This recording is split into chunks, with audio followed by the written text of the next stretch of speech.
Tuesday here on 91.7 The Edge, WSUW Whitewater. Welcome back into the show, Hawk Talk, as always, hosted by yours truly, Chris Pittner, and I'm joined with Alex, Ryan, Colin, Michael, and Creston. How are you guys doing today?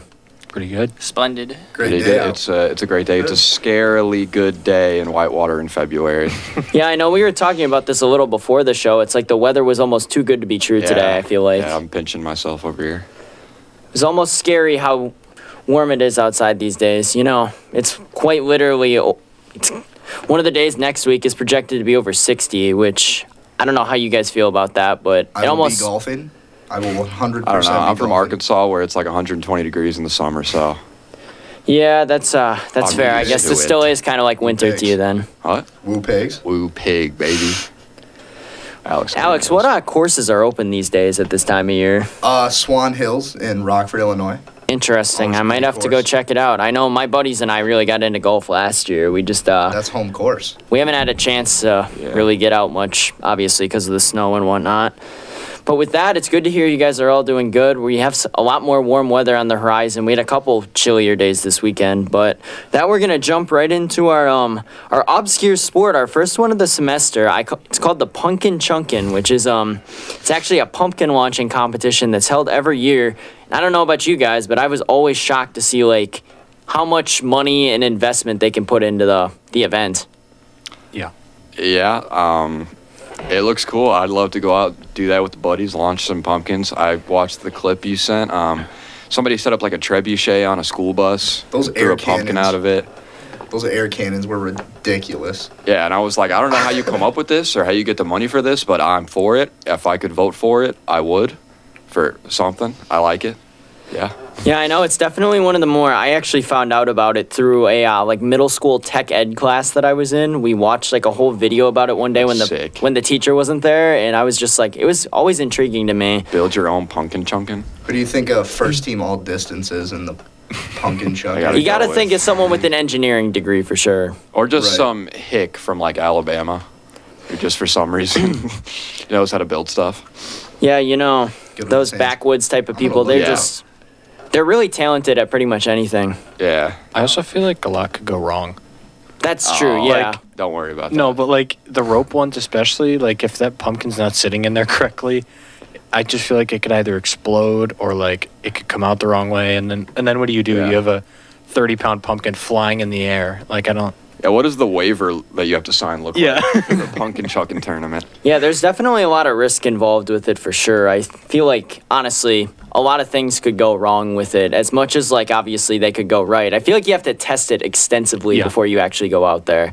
This isn't like you just throw it together and you say, know. screw it and go out there and see what happens. But I feel like this is one of those things where it's kind of like almost trial and error. You have to see what works and what doesn't. Yeah. The Guinness World Record is 5,545 feet long. Oh, we got stats. We got pumpkin chucking stats. We do. I just They're came on pulled here to up. say that. Was it's this by cool. one of the, like, launch ones or more of a trebuchet type thing where it's more, this like, was the air operated by cannon. hand? This Okay. was the air cannon.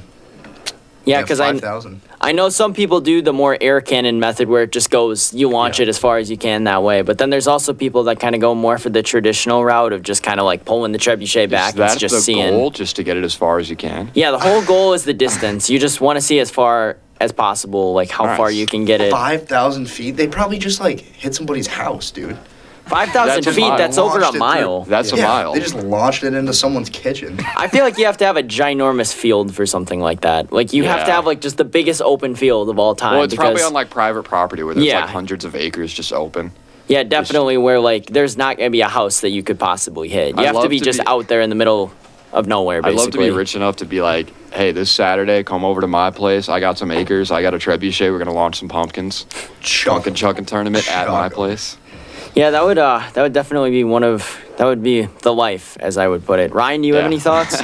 Yeah, I watched the video and it's ridiculous how far the pumpkin travels. I mean, if you think about it though, you're like launching it out of like a literal cannon almost. Yeah, like- so like it's not like No, it's super unthought of that it could go a Like- whole mile. The cannon's like pretty massive though. Oh yeah, they build those things ginormous.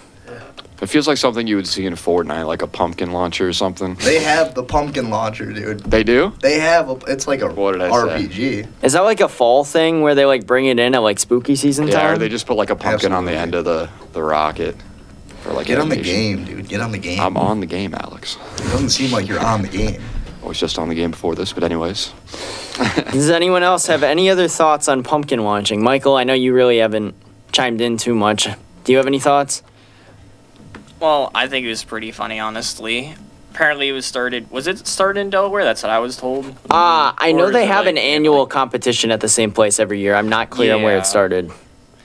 And apparently, the machine or whatever that broke the record was the big 10-inch. Yeah. So, yeah. That's all I got to say. Yeah, they have this annual competition every year, and it's like, I feel like once you get into like pumpkin launching or the pumpkin chunking event, it's like, it's kind of hard to get out. It's like, it's one of those niche type of things where it's like, if you're in it, you are all in with it. Yeah, it's Yeah. quite an investment of your money. So These guys have like Probably hard good. hats on. Like this Yeah. Well, there's a lot of risk involved Dude, when I because watched if the it, video, it if looked it like goes the National wrong, yeah. Guard was on standby or something. The, Well, it's a really fun event. I feel like, obviously, we don't live too close to where they have it every year, I but think the pumpkin like event. I think it's somewhere in Oklahoma. well, I guess Colin ain't too far away from This it seems then. like something that on a hot sunny day in Arkansas summer, you would just like go buy a ticket for. It'd be held at somebody's like farm, and you just No, go I sit think and it's, watch like, people all- launch pumpkins. That sounds like, from what I know about Arkansas, that sounds about Sounds on like what brand you for do you to have guys. fun. Whatever in just happened to like Arkansas. swimming. I think it's like all over like the U. I think it's like a lot of places around the U.S. Could you imagine like a pumpkin chunkin' tour that goes like around and like I think sells it out is. like football stadiums and stuff worth of They need people? Like more there's than a like football 60,000 stadium, people there. You know, you have like a football stadium plus like the entire block down. Yeah, All these guys just have handlebar mustaches too. of course. Yeah. You have to think that they ride their Harleys there then. Oh yeah. Either that or they're towing a big truck with the trebuchet in it. I was gonna say, imagine just like a Harley carrying a big air cannon down the Yeah, how highway. do you get a truck big enough to carry one of these things? True. Well, I mean, like, if you throw it in, like, a semi-truck, right, it probably assembles in, like, a couple different pieces Like that you can take Transformer, apart. yeah. Like, it would make sense that way. Or like the school bus one. You just cut open the back of your school bus that you obviously have, and you put a trebuchet in the back, and you drive it over the pumpkin chunkin' event. Obviously, Take it out, set it up. This video is you so don't even know. funny. In the video, it was still in the school bus. They just parked the school bus and got the chuckin'. This guy's shirt says "I love trebuchets." Dude, I knew a dude in high school who had that shirt. There ain't much more Arkansas than that, I don't think. We love trebuchets. They're Who awesome. doesn't? We stand trebuchets here on We do, 91.7 we The do. Edge. I might buy that shirt. Can you send me the link, Alex? It's just you got it. It's a YouTube video. I bet you they have something on, like, what's this t-shirt company called again? Like, Teespring. Vistaprint, maybe? yeah, Vistaprint has some fun Or Smart stuff. Tees or something like that. I One of forget those- exactly what it is. I don't know. I see a bunch of ads, TikTok ads for like t-shirt companies that can print anything that you send them. and Yeah, I stuff mean, like like, yeah, why not? Maybe we could make that like our last day of the year thing. We all buy Yeah. like an I Love Trebuchet shirt for like $15 and Yeah. wear it in honor of the Pumpkin Chunkin' event. I'm down, obviously. I'm gonna Already buy the got shirt. one. I'm gonna buy the shirt anyways, so I get to wear it up here. We That's a might as plus. well. I mean, we always do themed dress up nights for, or themed dress up days, for the last week. I know last semester, for those of you on Carson's show, he likes to wear a backwards hat and sunglasses, so I had everyone wear backwards hats and sunglasses that day. That's funny. I made it the Carson Gabord show is what I called it. But moving on to our first real topic of today, February Madness with the WIAC tournaments both starting up this week. The men's and women's teams both were able to qualify. The men's team, it's the 5 seed. They were up at the 2 seed as soon as, I believe it was a week or two ago. They were up in the 2 seed. Kind of fell apart a little bit over the last few weeks. Lost 3 in a row to end the year. Finished at 7-7 in the conference. They have to go up to Stevens Point and play another game against the Pointers. They split both of them this year. One of them they won handily, and the other one they kind of just didn't play great defense in, to be honest. And it was just a struggle.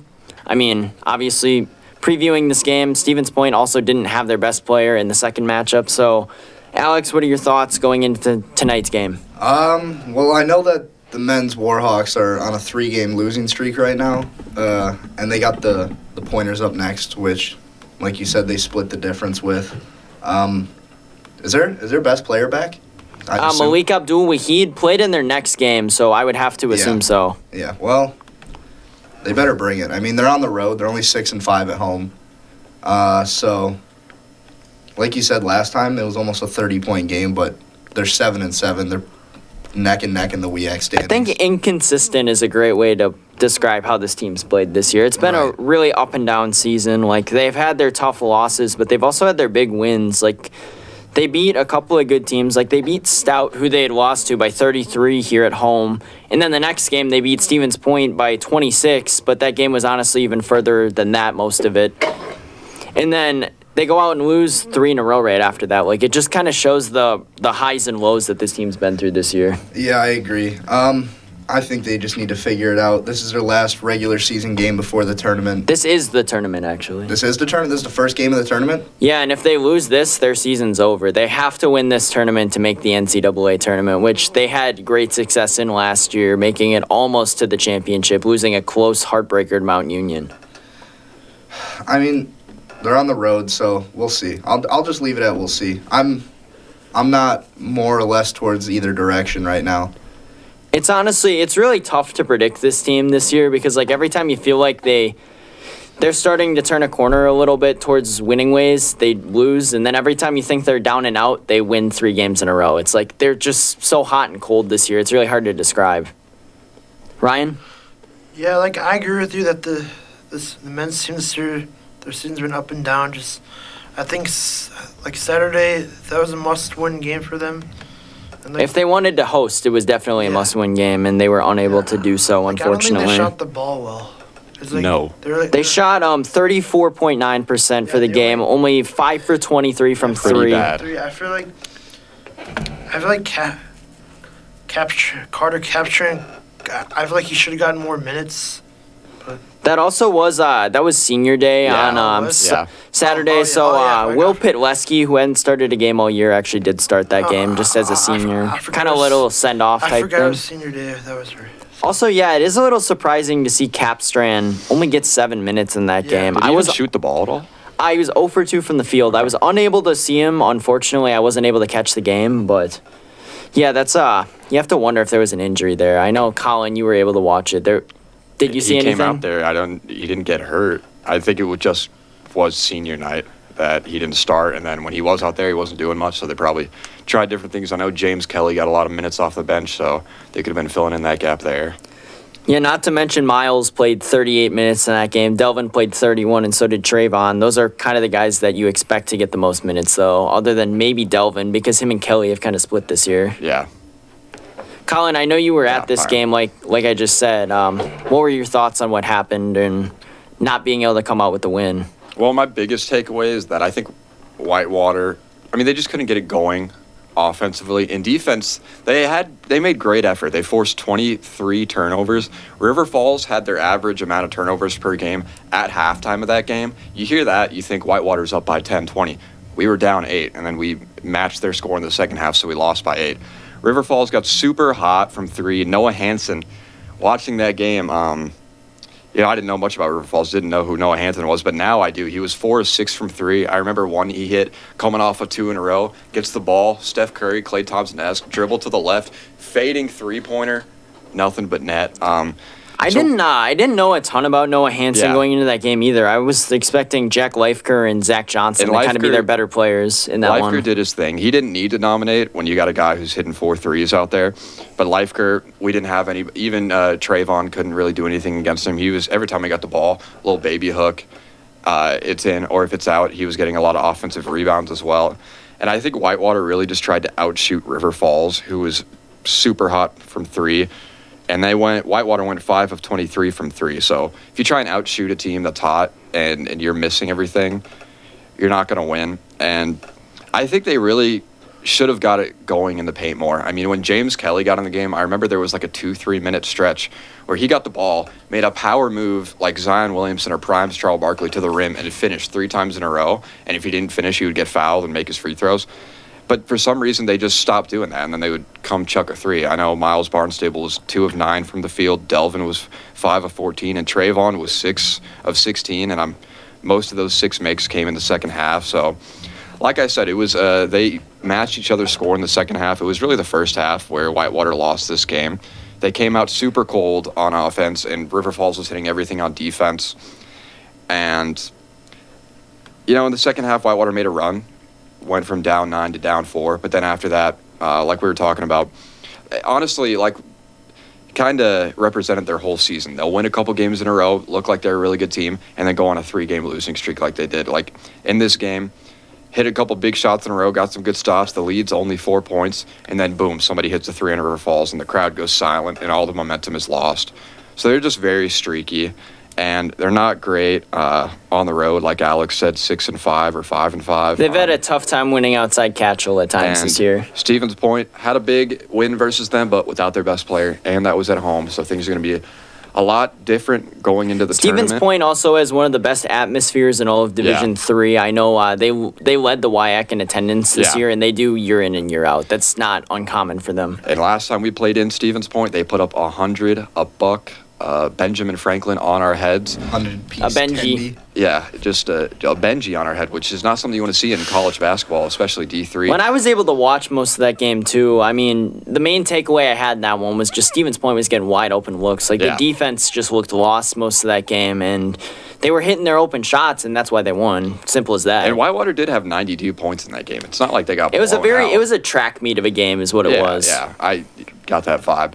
And then the second time they met, blowout for Whitewater. They just put on a clinic offensively in the second half. And Stevens Point couldn't get anything going. But it's hard to see how much you could take away from a game like that when the other team doesn't have their best player. But like I said at the game at River Falls, going into the WIAC tournament, anything can happen. We saw what happened last year. Whitewater won the whole thing, ended up going to the Final Four. So Whitewater, I believe, was the 4 seed going into the conference and now tournament they're last the year. They 5 were seed. improbably, they weren't supposed to win. They went into lacrosse, beat them on the road, and then they went to Oshkosh and knocked them off as well, who was the number 1 seed in the tournament. But I was really hoping that they were going to get a win versus River Falls at home to end the season with a statement win. They would have got the 3 seed if they won that, I believe, would have hosted. And now they took a bad loss at home on senior night, heading into the playoffs. It's not looking great. If I had to make a prediction, which I know isn't what we're doing here, I'd probably say there's a good chance Stevens Point beats them in the first round. But like I said, it's the tournament. If guys like Trayvon Chisholm, the Barnstable Bros, Capstrand, if they can get going, this team can beat anybody. But can they get going, and can the defense put it together? Not to mention, even if they do come out on top in this game, they're most likely going to Platteville, assuming River Falls takes down Stout today. I mean, that's going to be another tough matchup. They have a couple really good players as well. Logan Pearson especially has been super impressive this year. They've definitely got a tough road ahead of them, and this is not when you want to be playing your worst basketball, but if they can get back to how they looked about a week and a half ago with those 2 big wins, Stevens Point and Stout, then they can make some noise. But if they keep playing like this, then they're out of here. I think a lot of the issues just kind of stem from them not really, their offense just kind of shuts down at times, where it's like they don't share the ball the greatest at Just very times. Where it's, streaky. it's like either Miles is hitting his shots or not, or Trayvon's hitting his shots is basically what it comes down to in some of their games. And that's not a way you want to play basketball. You don't want to have to rely on individual talent. Michael, I know you were at this game too, so I'm sure you have some thoughts.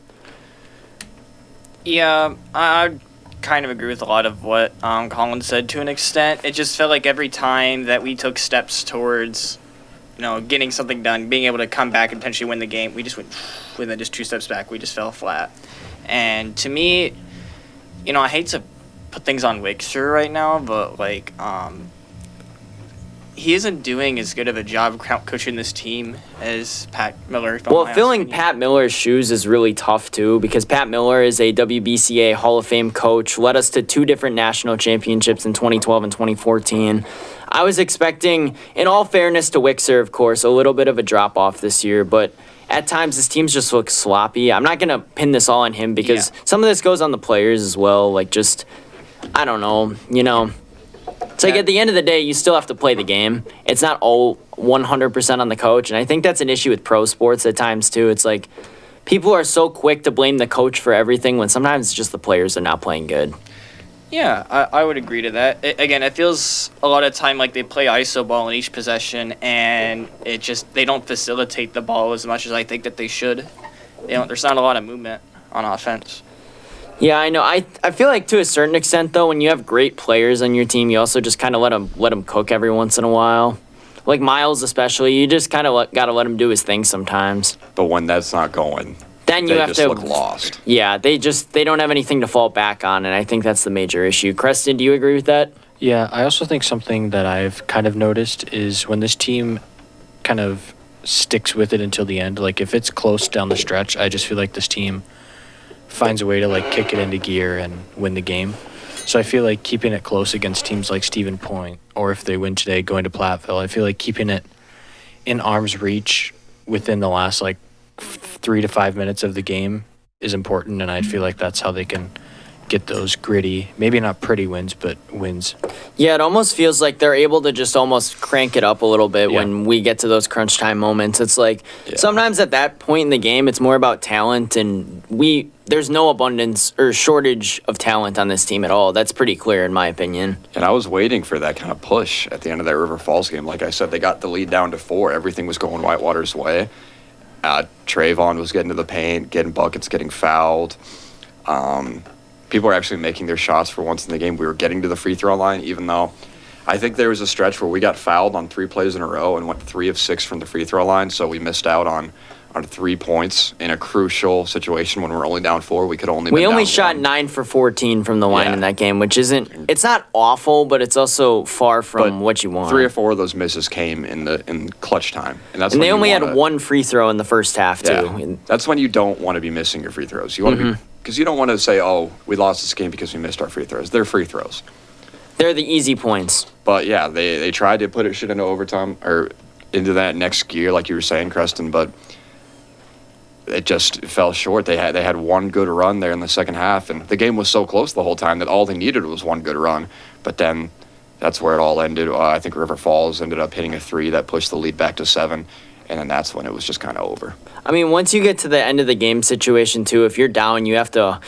The teams are also like if they can break through your pressure that you're putting on them. Like if you're out there and you have to run a full court press, it's like if you just keep the ball moving super quick, keep everyone moving around the court, it gets really hard Yeah. to stop. And Yeah. I feel like that's kind of what happened in that game a little bit too. It's like you're almost forced to foul because you just need the ball back. Yeah, they did a great job of running the clock out, and then they would end up getting a bucket at the last second. And The women's team's on a tear right now. They are. We were gonna transition into the women's team who plays tomorrow night here at Catchall Gymnasium, 7:00 tip off versus UW Stout on the women's side, I believe. They were able to come out with the win. Stout was yesterday in their matchup, and they're the number 3 seed. The Warhawks are the 2. So depending on how the other game goes, the Warhawks could host the final, whether Oshkosh loses, and if they win. But they could also have to go on the road for that one as well. But this women's team, they've started to get a little healthier again with Casey coming back. Maggie Troush did go down last week, Wednesday, I believe it was. And she was walking around with a boot for at least that day. But yesterday I saw her at the gym and she looked fine. So hopefully she's able to come back in that one. But I'll start with Creston again here. What are your thoughts on the women's team and how their chances look going forward? Yeah, I think Casey Corallo being back is obviously huge, but I also think in her absence, some players had to step up, and we kind of saw a different kind of team. And I feel like we kind of used the talent that we had on this team while she was gone, which kind of led to new opportunities. Like obviously, Leah Grundall has obviously been good the entire time, but like London Alexander, but I just feel like she comes up defensively when you need a big play. And I just feel like having a star player going down always sucks, but I feel like it was kind of almost a blessing in disguise because it showed off the amount of talent that we have and how we can kind of adapt and use those other players when we need them. The women's team especially really likes to tap deeper into the bench than the men's team usually does. I know you can regularly see them go 5-6 deep off the bench, and the depth really just kind of shines through a little bit. Michael?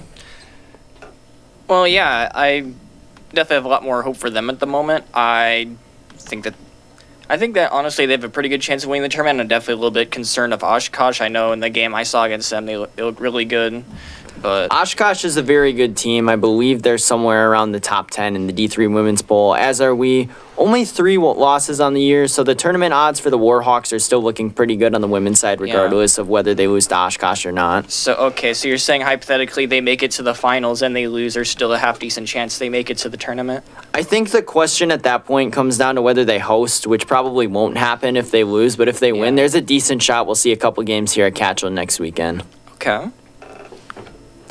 Just because I know we hosted last year with about the same record or so. But looking at Stout really quick, I'm going to ask anybody about this. They have a couple really good scorers. Regan Sorensen averages over 18 points per game, and Amanda Geeson averages over 12. What are your guys' thoughts on being able to stop them? Easy. Play defense. Easy money. I mean, we've seen this Warhawks team just kind of defend everybody all season. What, they've lost 2 games in conference? I think 3. They've lost all 3 in All conference 3 of so their far. losses, yeah. Yeah. But also one of them was with Casey out, Yeah. which was coincidentally against Stout. Yeah. Looking back at that game, Reagan Sorensen had 20 points in that one, 12 rebounds. Amanda Geeson had 15. Lexi Wagner had 13. Stout shot 18 of 44 from the field in that game, only about 41%, only 17 from 3. But if you look at the Warhawks, they shot 21 of 63. Like, they were able to get 13 offensive boards. It's just they were unable to put their chances away, it kind of looks like. Colin, do you have any thoughts on the women's team going forward? I think they're looking great, and I got a chance to watch the end of that River Falls game right before the men's team played River Falls. Evan had it up on his laptop. We caught the last couple seconds, and Whitewater was in a rough position. They were looking like they were going to have to chuck up a prayer to win the game, but then River Falls fouled them 3 times before they even got the ball in bounds and sent us to the line, where we made both free throws and won the game. I believe it was Casey that hit those, if I'm not mistaken. Yes. And having Casey Carallo back is huge. We did lose that one game to Stout without her.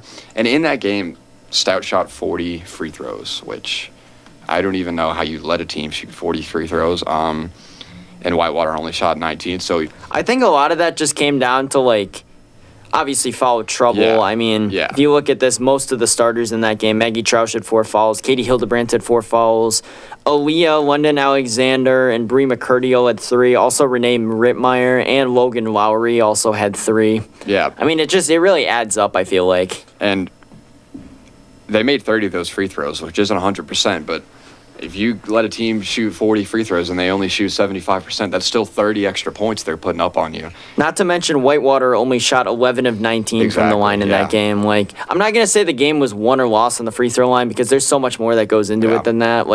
There were also a couple of Bree McCurdy and Maggie Troush combined to shoot 2 of 18 in that Yeah. game, which was obviously not ideal either. And They're going to Stout have also had to clean that up a 23 little bit. Stout also had 23 turnovers in that game and still managed to pull away the W with all the free throws, and Whitewater just shot pretty terribly that game. So a lot of mistakes that can be fixed. It's not like, I don't think it was an internal flaw of the team. I think it was just a bad individual game, and I think those are easy mistakes to fix, and if they could do that, then I think they'll fly past Stout in the first round. And Oshkosh is what you worry about. But once again, when they did lose to Oshkosh,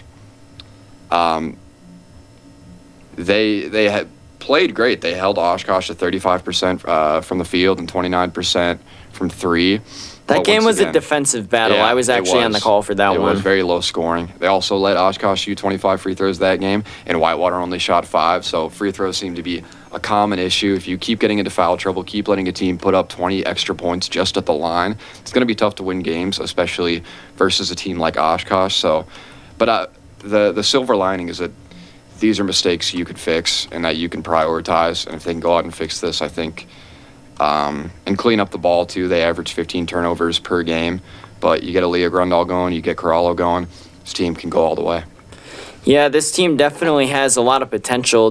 I believe they started 18-0 on the season, which just shows how dominant they could be. I want to say they made it all the way up to 2 or 3 in the D3 poll across the country, and they put up a great fight 2 years ago with some of the same core going all the way to the national championship, losing unfortunately. But Casey and Aaliyah and Maggie Troush all had significant minutes on that team, so they still have some of those pieces from that old squad still here. Then we've also seen the emergence of Katie Hildebrandt, who transferred in this year, and then also Bree McCurdy's really come on strong this season as well. But anybody else have any other thoughts before we move on to baseball? Yeah. I mean, like I said, they've won their last 4. They're second in the WEAC, but I clearly think they're the best team in the WEAC. They were able to beat Oshkosh on the road. It's just they were unable to finish it at Split the home. season series. They're 22-3 overall. Like, that is the best record in The conference. Yeah, in the conference. I mean, they've just lost. All 3 of their games have come from conference games. But they're playing Stout here tonight or Tomorrow night. tomorrow night. And they're 11-1 at home. So I really see no issues. Plus, we're healthy now. Like, a lot of their losses came when they weren't fully healthy. So we have a fully healthy team playing this Stout team at home. Assuming Maggie Troush is good to go tomorrow, I'm not 100% sure on that. I think when she was wearing her boot last week, it was more precautionary than anything. Right, But right.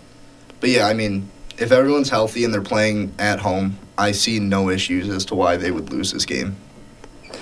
yeah, I mean, Stout's a good team, don't get me wrong, but I feel like the Warhawks, you have to put them as favorites in this one, and there's not really a debate to that.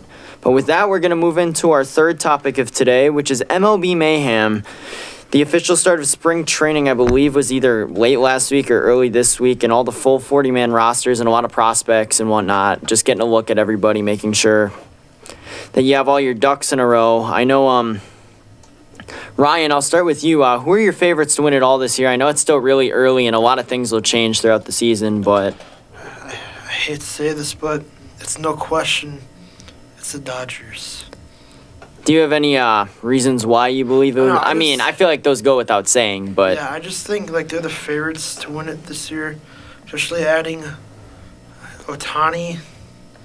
And like, I think Yasutaka Yoshida, I forget if that's exactly how you say it, but I just think Close. like who's gonna stop that lineup? Like Freeman, Betts, Otani. at the same time, though, you could have said the same thing about the Braves last year, and they got knocked out in the first round. Sure. It's like baseball is so unpredictable once you get to the playoffs. Their pitching's gonna be good too, cause I know like I think he's gonna be out for the first few months, but Kershaw. Kershaw is on his tail end, though, I feel like. Like, he Yeah. was good in the regular season, but in that one playoff game that he pitched, he looked rough. Yeah, I think Walker Buehler is coming back this year after, and then whatever that. What's like Japanese? I think it's No, it's not. It's Yamamoto. Yoshida's on the Red Sox. That's my mistake. Yeah, Yamamoto. So I think this Dodgers team is gonna be too good. Colin? Yeah, I think that Dodgers team is going to be really good as well, but I think the Arizona Diamondbacks have had a pretty good offseason, and I think they're going to be right back in contention. Obviously, they went to the World Series last year, and they were able to pick up some good pieces like Eduardo Rodriguez and Guino Suarez and Jock Peterson without giving up too many assets. Shocktober, baby. Yeah, and I think that they added help at positions they needed help at, and I think they're going to refuel, reload, and be right back in it this year. Not to mention Corbin Carroll emerged as one of the league's best players last year. Zach Gallen and Merrill Kelly are both fantastic pitchers as well, especially against the Brewers. The Brewers always look rough against the Diamondbacks. Michael? My favorite, it would also have to be the Dodgers. As much as I would like to see the Rangers go back and make a serious run, I do think that they still have the potential, but they're starting off the season with a lot of injuries. But the Dodgers seem a lot more healthy, and again, they added a lot of new talent. And yeah, I know they just won the World Series a few years ago after the pandemic year, but that's who I have right now. I'm not a Dodgers supporter at all, so this makes me sad to hear all this. Creston? I understand. Game is I'm game. actually picking someone from the AL.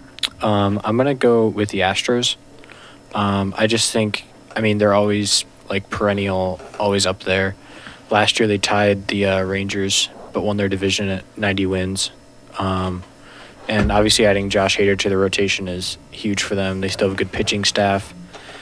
And I think if that pitching staff can stay healthy, because I know that there's a lot of players on their pitching staff that have injury. Well, not to mention Verlander is also incredibly old at this Yeah. point. Yeah, they have a lot of injury prone pitchers on their team. I feel like this team could make a run.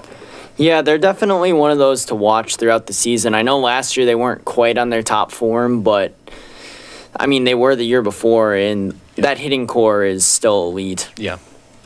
Alex? I'm going to have to agree with, not Creston, but everyone else and say the Dodgers. I mean, Shohei, Mookie, Freddie Freeman, they're just loaded with talent. I think they can make the playoffs with absolute ease. Probably another 100-win season. They have a huge market with lots of resources that are ultimately put back into their team. They have a great farm system, and they just, always come with an expectation of winning and doing great. I mean, they're one of those teams, they're kind of like the Yankees, where it's like World Series or bust. Right, right. I have my flop, though. I was gonna share my Yeah. favorite. I think I'm gonna go out on a bit of a limb here. I'm not necessarily saying I believe that they're gonna win it all, but I feel like the Phillies are always a team to watch come October. They always kind of turn up a little bit. Like Bryce Harper in October, just playing at Citizens Bank Park in October is always just really tough for opponents. I've noticed it's you see so many of those iconic clips where it's someone just hits a 4-run bomb or a grand slam, and it's well, you're out of the game at that point, just like that. But I know you mentioned going back to a flop, Alex. I'll let you go ahead. I got the Braves flopping. Braves is in flopping out of the playoffs, or you just mean in the playoffs they'll flop? In the playoffs, they're going to flop. I mean, they have a couple guys that they could lose for an extended period of time due to injuries. And I really think it'd be a miracle for Orlando Arcia to repeat his all-star level performance from early on in 2023. They don't have great replacements if they lose a couple of their guys. They're not a very deep team. They're not like the Dodgers where they can just pump out the next top 5 prospect. Right, they just have a lot of questions surrounding them. I know Marcelo Ozuna, who's back now. He was almost basically unplayable in 21 and 22, but he's 33 years old. So can he have another career season? There's just a lot of questions surrounding them, and that's why I think they're gonna flop. Ryan, do you have a team that you think will disappoint next year? I would say maybe I would say the Yankees. I don't know. I was wanting someone to say the Yankees, actually, because I feel like expectations are going to be pretty high for them again now that they got Soto. Yeah, I don't know. I don't really know how this this can work out with Juan Soto on the Yankees. Yeah, it'll be interesting for sure because he plays in a very hitter-friendly ballpark now with that 312 in right field. They call them the Bronx Bombers for a reason, I'll put it that way. Colin? I think the Baltimore Orioles are going to be a flop this year. Interesting, because they have a lot of young talent, so seeing how they all kind of gel together this year is going to be really fascinating to watch. Because I know last year they were incredible during the regular season. Yeah, they were first in the AL East, got the bye round, and then got swept by the Rangers in their first playoff series. Just came out and absolutely flopped, and they've got a lot of assets to make a deal to make that team better and make. They an just extra swung push. a trade for Corbin Burns, who's a Cy Young winner a couple of years ago. Okay. Makes them a little better, but I think they could be doing more with the offseason, and I think they're going to flop again. Yeah, it'll be interesting to see how they play out for sure, because those young teams are really hard to predict, I feel like.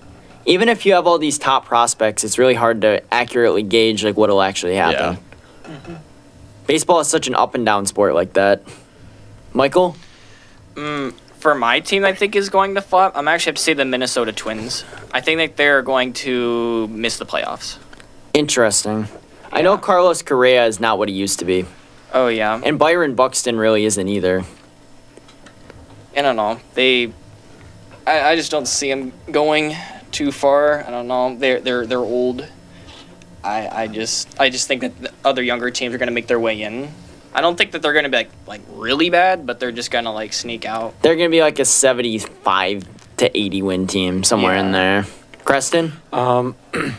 I have 2 California teams. I'm going with the Padres and the Angels. 2 teams I think that can flop. The Padres, I think the Angels goes without saying. Yeah. But the Padres just lost so much. I mean, they lost Soto, Hader, possibly losing Blake Snell. They went all in for last year, and Yeah. well, they didn't even make the playoffs. Yeah, and Machado just hasn't been Machado in a couple of years. I think going back to the Angels thing, a crazy stat that I read that Mike Trout has only played in 3 postseason games in his entire career. I don't doubt it. Yeah, and I don't know and I heard that there are rumors of Trout, going somewhere else, and I just think if that happens, it's just full rebuild. I mean, granted, they've probably been in one for a couple of years, but They try to contend, but do a terrible job Yeah. of it. Like, they sold their farm system this summer to try and make those all-in moves with, like, Hunter Renfroe and Lucas Giolito, and neither one worked out. And I want to say they were both off the roster by, like, Yeah. the end of August. yeah. I think that just says more about the Angels as an organization than anything. But my flop is going to be the Chicago Cubs this year. I think the Cubs are going to flop a little bit this year because I think expectations after adding Craig Counsell are going to be definitely higher. They're probably looked at as the favorite in the NL Central this year, which is probably going to be one of the weakest divisions in baseball this year, I think. I don't know. They just didn't really wow me with any of their moves. I know, Ryan, you might be a little disappointed by that. But, well- like, besides Counsell, what have they really done? Like, Bellinger's not even on their roster yet. Like, they've been so conservative for, like, they were trying to get Shohei. They got a pitcher from Japan, but I don't remember his name off the top of my head. But I know, but, like, they just really haven't made any moves, and Council's in-game management is good most of the time, but then you see these moments like, what the heck are you doing, man? Like, pinch hitting Jesse Winker in a playoff game really set a lot of Brewers fans off. And for that reason, I think the Cubs are going to be a flop this year. Ryan, do you have any response to that? Well, this website I'm looking at right now, it says the Cubs are gonna. The Cubs are. The Cubs win total is 83 games, Which is right around 500. and then like it says the Brewers like the NL Central teams like the Brewers 77, Pirates 75, and then like the Reds 81. I could see the Reds. They were actually. We're not gonna have time, unfortunately, to share the underdog team that we think is gonna play well this year, like a sleeper type team. But for me, it would have been the Reds. I think that they have a lot of talent there, and they just kind of have to tap into it. They have a lot of intriguing prospects, and they just have to kind of come up the pipeline a little bit. But we're gonna unfortunately have to move on to our final topic of today, which I titled "Sizzling Hot." And I want to hear everyone's wildest takes today. Just anything, pretty much any sport, free reign. Alex, we'll start with you. Unfortunately, first we're going to do like our kind of more mild, less hot take, but All Alex, right. Well, go I ahead. think this one's a pretty popular opinion. I actually have 2 for this one. I just thought of one. My first one's Wilt never had that 100-point game. Obviously, everybody's heard the rumors. My second one is that Anthony Edwards is Michael Jordan's legitimate son. So is this conspiracy theories or hot takes? No, those are my hot takes. Those are my hot takes. Yeah, and Otto Porter is Wilt's legitimate son, too. Oh, that's true. Right, but That's a fact. did not get any of his genetics. The face. I mean, like, And the height. I meant athletic ability. Appearance-wise, he definitely got Right, them, but right. I mean, at the end of the day, though, he still did make the NBA. It's not like If he you was. put Otto Porter Jr. back in the 60s, he might have put up What do you Wilt mean by- numbers. He might have. Like, what do you mean by Wilt's 100? Like, So when he scored the NBA record 100, there's never been I mean, any when real. he like- didn't score 100. Okay. When he unofficially scored 100 points, there's no NBA's like moving cameras that proved it. It was literally just him holding a sheet of paper that said he scored 100 points. I saw False. like a video that was saying like he probably had That was, like like, back 80 in, or like- something, and his agent was like, "Turn the cameras off. We're gonna say you had 100. We're gonna go with this," and then that's what happened because there's no footage. Yeah, he just I held mean, up a piece of paper. I could don't write on a piece understand of how paper. this could happen in like the late 50s, early 60s, and there's no cameras. If you give Like, me a piece of paper, I'll put 102 on it. yeah, I mean, like, that was like back in like early 60s. Like, 61. late 60s, but like if you early look at it though, they filmed everything back then Yeah. already. It was like this isn't like it was in the 1700s when you're just going off word of mouth. Right. I mean, it wouldn't be crazy for him to score 100. Like, people are scoring 70 in today's era. And With Wilt was relative just ease. playing He against, He like, averaged 50 plumbers. points a game that entire season. that's which is crazy. Why Those I are believe that it 2K did numbers. happen. But the circumstances around it are so sus. Right. Like, show me Yeah. the footage. Yeah. Yeah, you have Show literal me. no proof other Show than a me. piece of paper. All right, Ryan, fire away. I think the Sixers are I feel like the Sixers will kind of struggle without Joel Embiid the second half of the season. Yeah, I feel like that's honestly not too hot of a take either. I mean, like, I could see it for sure because, like, they're without their best player, obviously. I know Tyrese Maxey and Tobias can both step up, but they're kind of struggling a little bit to stay afloat. Even right now, like, they could be drifting into play-in territory by the time Embiid comes back. Here, and then the second one. Oh, we're going to go around again for the second one. So, for warm takes, I have. What would you say the max amount of takes is? Because I have 4. Would that be just like an information Go overload? with 2, maybe. Pick 2 of them? Yeah, that's Yeah. what I was thinking. I think that over the next 3 years, somebody will definitely score over 81 points. I don't really think that's a hot take either. I Yeah, feel like that's why just with how basketball is going these days, and like with Cat, for example, in his 60-point game, they were just giving him the ball over and over. And if and he over. would have just kept making shots, a couple more threes, he would have had 80. He would have 70 Oh, yeah. easily. He only had 62 that game. But with Embiid, But like, yeah, Or with one of the forget- other 7 yeah, players who scored Luka, 70 I this believe, year, did like, it too. I think Yeah. he did 73. Yeah, Luka I mean, had like, 73. Like, he makes 3 more 3-pointers. He's got 82. Like, yeah, and he probably shot like 23. So, Mm-hmm. but, and I think that it's kind of a hot take just because it would be shocking if it happened. Like, it would break the news cycle for an entire day or week. But the way the NBA is going, you kind of expect it at this point. And another one I have is that I think Scoot Henderson will never be anything more than like an All-NBA third-team guy. I think that might be generous for him. Might make a couple, maybe be an All-Star game as a reserve, like in his prime. But I don't think he's ever going to be a superstar. I think he's on waivers in our fantasy league, to be honest with you. He's also on waivers in mine. Yeah. Like someone Just- drafted him at the start of the year just because the upside factor of Right. being on Portland with a lack of options. But dude's just not efficient at all. I don't think drafting a 6'2" point guard with sketchy offensive skills is the move in 2024. Like, No, point guards are like you need 6'5" more. now. Also, that G League Ignite thing just hasn't really worked out that well yet for most a people. couple guys, it's worked, but for the most part, He's a certified scrub. Michael, Okay, for my relatively hot take, and honestly, it's probably even more wild than any one the ones that you said. I don't think that anybody in the men's WEAC conference is going to make it past the first round. interesting. Wow. Especially after the Warhawks and Oshkosh both made it to the Elite Eight last year. Yeah, I just feel like it'd be a Platteville thing to just kind of go up and just lose in the first round, just as Wow. a joke. You have no As a joke. no faith in Platteville. No What faith if- in our what if conference. for the lulls, Just yeah, 'cause. just for the just Wolves. gonna lose in the first round. Why not? Yeah, you know, there's no implications really here. This is feel a like it. throwaway game. I'm gonna do my own thing. My mild hot take is that the Bills will lose both Gabe Davis and Diggs before the offseason is over.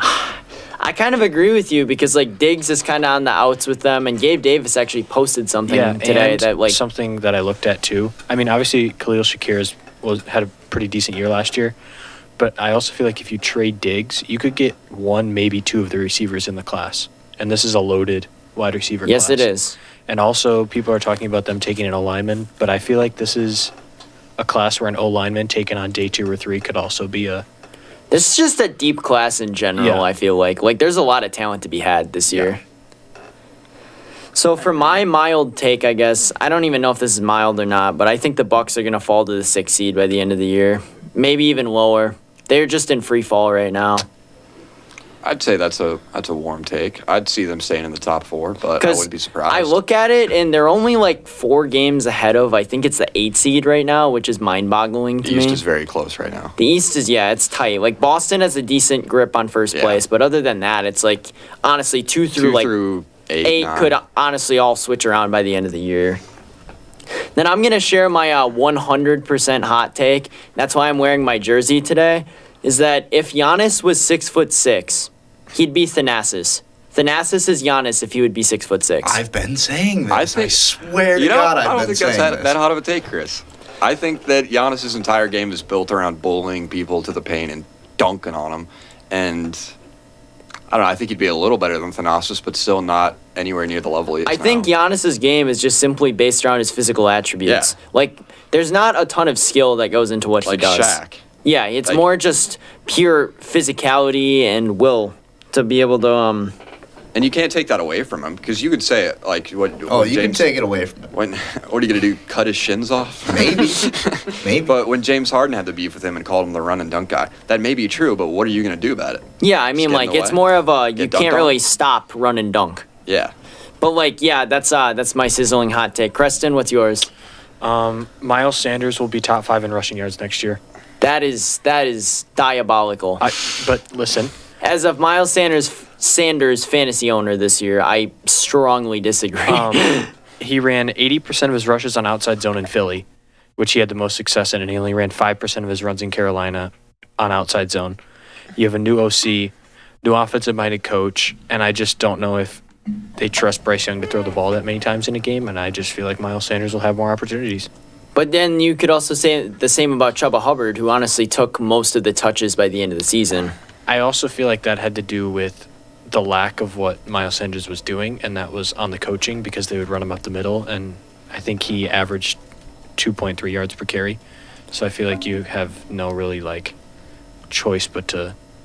I think you have to look at, like, I obviously haven't dove into this at all because I'm not a Carolina fan, but what Dave Canales has done is like an OC. Like, what was Rashad White doing in Tampa Bay and whatnot? Like, I feel like that's kind of an accurate representation of what Miles Sanders' role could potentially be this year. Michael? Okay, this one's gonna be quite interesting. I think that the Dallas Cowboys are going to finish next season with a losing record. Ooh. And not only that, but also either the Dallas Stars or the Dallas Mavericks will win their respective sport. I think that either one of them win the Stanley Cup or NBA Finals, one of the two. And the Cowboys will be viewed as the laughingstock of DFW. Well, they're already They that. already that are. That's not a hot take. Yeah. But, yeah, So- I could, honestly, the Cowboys could just go through an implosion next year, not based on their talent, but just because of the dysfunction. Yeah, I think And it's a also, very I just dysfunctional saw team. something that Dak is commanding $60 million, Yeesh. which is absolutely ridiculous. Like, don't get me wrong, he's good, but he's like Kirk Cousins basically. Like Kirk Whoa, Cousins doesn't command whoa. $60 million. back okay. it up a Okay, little. I thought you were doing talent-wise. Okay, yeah. Didn't he just get a contract extension like 2 years ago for like 6 years? It's something like that. But I know his paydays come back up again, and I really don't think he's worth top QB in the league money. But the Cowboys will pay him. I would agree. Jerry is just perplexing to me. I mean, what is he, like 85? You have to Who's think. trusting this man with giving out $60 million contracts? He's Dak getting Prescott. I think he's starting to Like- get desperate, knowing his time is short. Honestly, He's 81. I was 4 years off. Not bad. I second that Dak is mid. But my hot take, I think this current young OKC Thunder core will never win a championship. so just like the old I one. think it's going to be a repeat of history where they've got, in retrospect, you're going to be, man, that team was great. That team had 3 Hall of Famers, 3 MVPs, but somebody's going to get too big of an ego, want more money than the Thunder could pay them, go off somewhere else. I wonder who that's going to be because it's gonna be honestly, Shea. It's just like a fluke season. I think dude. Shea is the cornerstone. I also- He's the Russ of that team. I agree with what you just said in a way, Alex, because I think that they got too good too fast. They were supposed to be still on the come Yeah, up it's this just year, a fluke season. and they got way too close to the sun. And think I they're hope gonna- they prove me wrong. It's gonna That'd be a very classic cool. Icarus story. Flew too close to the sun. The feathers, what do? They burn off. They you do go burn off. sinking down. And you fall. Yep.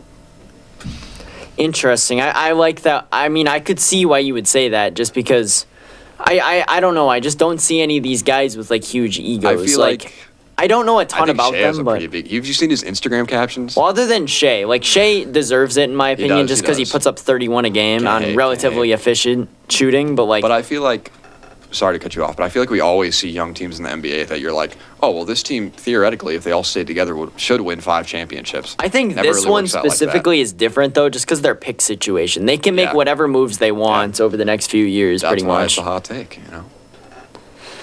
I can see it. I can see it because knowing what happened to the last Thunder Core, anything is possible. Ryan?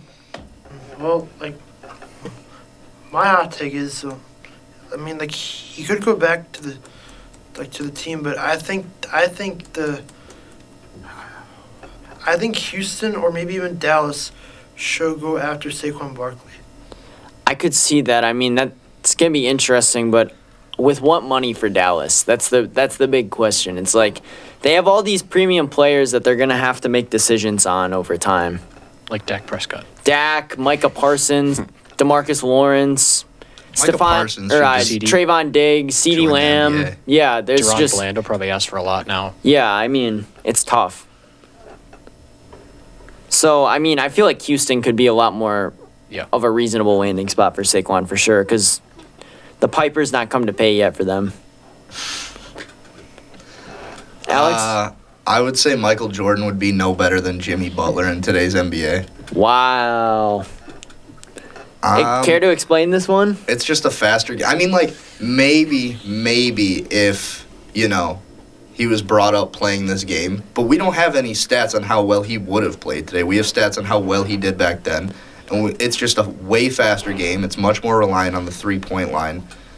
Like I'm saying, I just don't think he'd be better than Jimmy Butler. The thing is, though, is that Jimmy almost like coasts through the regular season, where MJ was far too competitive to do that. Like Jimmy always, you always see him turn into his top 5 in the NBA form in the playoffs, and I So, feel yeah. like MJ kind of sticks to that more consistently. Are you saying he would be no better than regular season Jimmy or playoff Jimmy? Because those are two different They're very human different beings. things. What? He's averaging like 3 more points a game in the He playoffs. averages like 20. He But the averages, like, overall superstar impact on the numbers. team is completely different. I'm pretty. Yeah, his numbers I go from guess. like I don't borderline know. all star to I like don't know. bona If you fide. could like take playoff Star. Jimmy and regular season Jimmy and mash it into one Jimmy, That'd be current MJ, that would be MJ on probably any team. and in it would the look current like NBA. MJ too, because Jimmy Butler is also another. They one of play Michael a Jordan's very similar- Well, biological another sons. variant. Yeah. Him and Anthony Edwards are long lost brothers. Anthony Edwards would destroy Jimmy Butler Oh, in a yeah. one-on-one. And correct me if I'm wrong, but I think Jimmy was adopted, so it's not entirely out of the question. Yeah. Let's turn this into a Mike Korzemba video. Just like go through old documents. Yeah, here on 91.7 The Edge, we go through lots of It's gonna be conspiracy like theories. Mari, where we're just like Michael Jordan, you are the father. Comes in, backflips, and leaves. Well, I appreciated all these hot takes, guys. I know there were some that were a bit tougher than others. Like that Thunder one is definitely, I respect it. I'm not going to say I agree with it, but I respect it. I don't even know if I agree with it. I don't even believe myself when I say the one that I did either, but we're going to jump into final thoughts really quick. Alex, I'll start with you. I think this Warhawks women's team can make a deep playoff run. I hope so, because I'll get to go and cover all the games, and that'll be a lot of fun. That would be great. They're just too good right now. They're just too good. They have so much look talent. dangerous. They They're on look fire. dangerous. They look very dangerous heading into this tournament. I mean, not to mention, like, their bigs can hit you from the three-point line. Like, Hildebrandt Right. and Grundall can both shoot the three at a semi-respectable clip, to where you have to respect them out there. You can't just let Right. them shoot. right, you can't give them any space because they will make you pay for it. Then Casey and Maggie are the same, where if they get hot, you really have to go all out on guarding their three, and then that just opens up the paint for, like, Aaliyah down there. As long as we just keep teams off the free throw line. And I notice we don't cover corner threes. If anyone on this Warhawk women's team staff is listening, please cover the corner threes. I think that might be part of the defensive strategy, though, because they like to full-court press a lot. At some point, It's a questionable you gotta press cover too. that I don't three. see it work a lot. Kind of. I don't. It think, works so against, like, lesser teams. I think Yeah. it's maybe to slow the game down a little I bit. don't know, versus Oshkosh, the one game that I watched. Oshkosh is just also- getting straight through that. They're an incredible team, Oshkosh Yeah, is. yeah. When I was announcing against or when we played lacrosse, the lacrosse team just had someone in that corner all game, and nobody would cover, and it was just constant catch and shoot. Yeah, I mean, yeah, that's definitely something you would want to look at or game tape for sure. But Ryan, final thought? In the NBA All-Star game, the Western Conference and Eastern Conference combined for a record 397 points. This is another debate I want to have. How can the NBA fix the All-Star game? I think I'll do that maybe next week. Home court. Oh, next week. Well, I had the same final thought that NBA All-Star Weekend sucked this year, and I was gonna give some ways to improvement. So should I save that for next week or? Yeah, what? I think so. All right, We're well, running a little low on Final time. thoughts are, tune in next week. Yeah, make sure to be here. Cliffhanger. Same time every To be week. continued. For Michael? me, sure. I don't know why, but I feel like Caleb Williams is gonna do something to lose his draft stock and have him slip out of the top 5. I'm not high on Caleb. I'm really not. I Yeah. think I still his see inability to run like Fields or something like that kind of makes him more one-dimensional, especially in the NFL. Yeah, I still see some mock drafts I have him at 1 though, so that's why I'm like Oh, making that the take. majority consensus is that he's at 1. Creston? You touched on this earlier, but the G League needs to either be fixed or be gotten rid of because nobody watches it, and nobody knows the players unless you do your own research. And I just feel like that's not. I feel like there's such a clear gap when there shouldn't be between the NBA and the G League. Yeah. I don't know, it's really tough. Yeah, but my final thought really quick here is going to be just tune in tomorrow night. Women's team plays against UW Stout. Make sure to catch it here on either UWW-TV or 91.7 The Edge. I'll be on the call along with my good friend and partner, Don Hernandez, and we should have Ryan here in the studio as well. Should be a good time. Hopefully they come out with the W. That'll do it for our Tuesday Hawk Talk here on 91.7 The Edge, WSUW Whitewater. We'll be back again tomorrow here at 5 o'clock with Carson Gabord's show. Make sure to tune in for that, and thank you for listening tonight, and have a good rest of your